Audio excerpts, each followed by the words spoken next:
স্বৈরাচারের সঙ্গী। আমাদের দেশে যারা সামনে ক্ষমতা আসার নীল স্বপ্ন দেখছেন, আওয়ামী লীগ তাদের চেহারা স্পষ্ট করেছে, তারা ইসকনের সঙ্গী। আপনাদের মতাদর্শ স্পষ্ট করতে চাই, আপনারা কি ইসকনের সঙ্গী নাকি মুসলমানের সঙ্গী? এই পর্যায়ে আমাদের সামনে বক্তব্য নিয়ে আসছেন হযরত মাওলানা মাহদী হাসান দামাত বরকাতুহুম।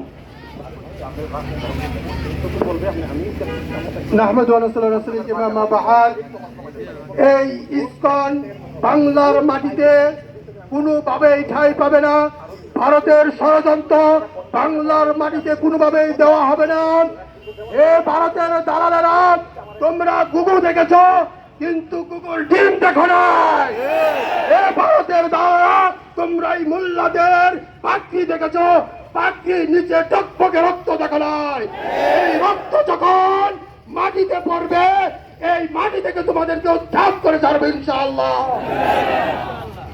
এই পর্যায়ে আমাদের সামনে বক্তব্য নিয়ে আসছেন হযরত মাওলানা মুস্তাফিজুর রহমান সাহেব।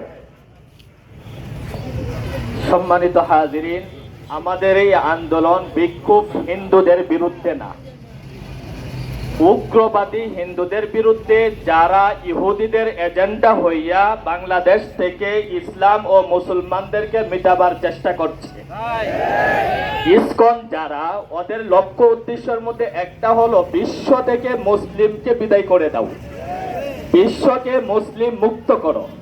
আপনারা জানেন এই পূর্ব পাকিস্তান, পশ্চিম পাকিস্তান ইসলামের জন্য স্বাধীন হয়েছে।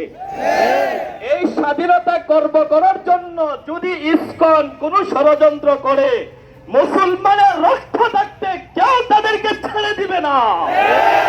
সকল তৌহিদি জনতার একটাই দাবি, এই বাংলার মাটিতে ইসকনের নিষিদ্ধতা করতেই হবে।